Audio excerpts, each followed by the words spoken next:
The gold crash no one was prepared for. What you're looking at on the screen is not a routine correction.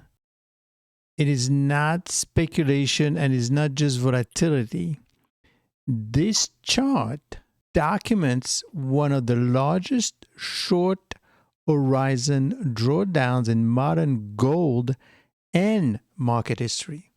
A 10 standard deviation crash that unfolded between January 29th and January 30th, 2026. Gold fell roughly 11% in 48 hours.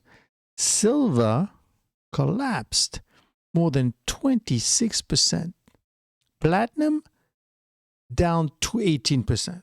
And yet, here's the paradox that you need to understand. The gold market did not break. What this episode exposed was something far more important. Where gold price discovery naturally lives, and how tokenized gold has quietly become part of the global financial plumbing. So, let's do 3 things today. Read this chart correctly. Explain why this crash matters structurally, not emotionally. And 3, show what this event tells us about the future of gold. What you're seeing, the black line, spot gold, traditional OTC market. The blue line, PAXG gold, PAXG. So the black line is basically gold, okay? What you know. The blue line is PAXG gold. It's a NYDFS regulated US accessible. And the gold line is a Theta gold, XAUT, offshore, non-US regulated. And the X-axis run from Thursday, January 29 through Monday, February 2nd, covering US trading hours, overnight sessions, and crucially, the entire weekend. So the y-axis is gold priced in USD per troy ounce, and the red dashed vertical line marks the moment when the crash accelerated. The most important visual detail. Notice something critical. Spot gold goes flat over the weekend. The black line stopped over the weekend. Not because nothing happened, but because it stopped trading. Meanwhile, PAXG and XAUT continued trading 24/7. That's the tokenized gold. So this chart is not showing you crypto gold behave differently. It's showing you gold discovering prices when traditional markets are closed. You have to understand that the stock market and any market is all about price discovery. We discover the price during the weekend. So what actually caused the crash?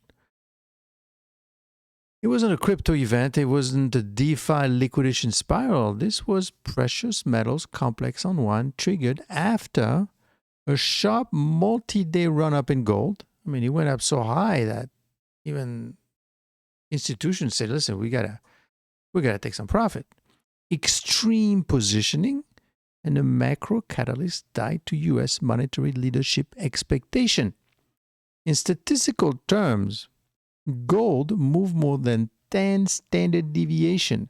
Standard deviation is a measure of total risk in statistics, something that under a normal distribution should basically never happen.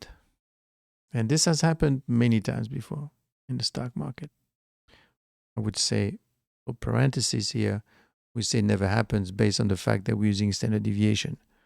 But as I tell my Patreon, and we go into more details, but in my members, this is a little more complicated. Statistics might not be all it's cracked up to be, because statistics always assumes that each event is independent, which is not always the case. Even people such as Terem Nassim, with whom I took the name black swan after, doesn't believe in statistics. So this matters because it gives us a real world stress test, not an hypothetical one.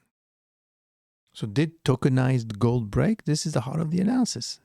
During crisis, assets fail in predictable ways. Pegs break, liquidity evaporates, arbitrage stops working, and correlations collapse. None of that happened here. So observation number one, perfect co-movement through the entire crash. Spot gold, XAUT, and PAXG moved together, tick for tick. There was no decoupling, there was no panic discount, no token-specific collapse.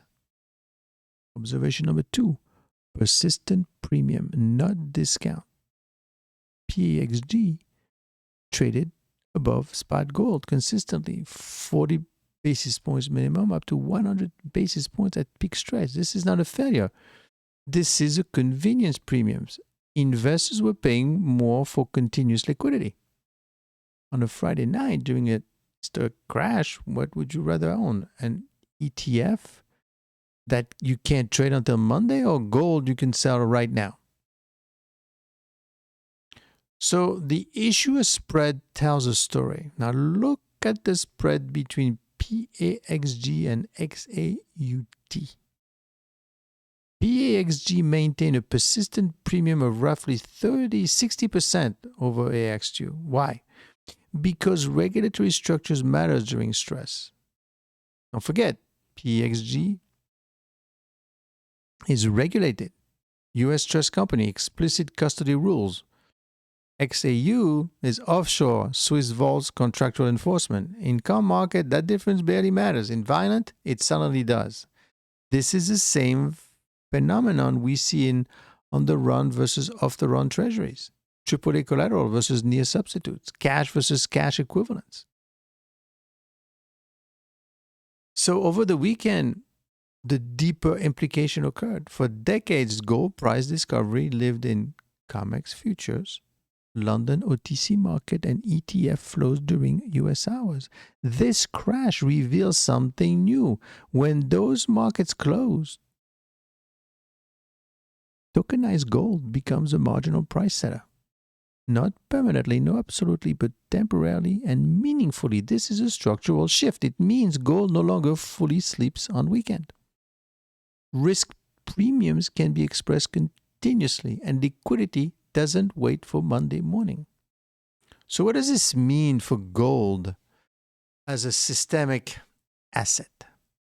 Well, this event does not mean gold is becoming cryptoized. It means gold is becoming financially interoperable.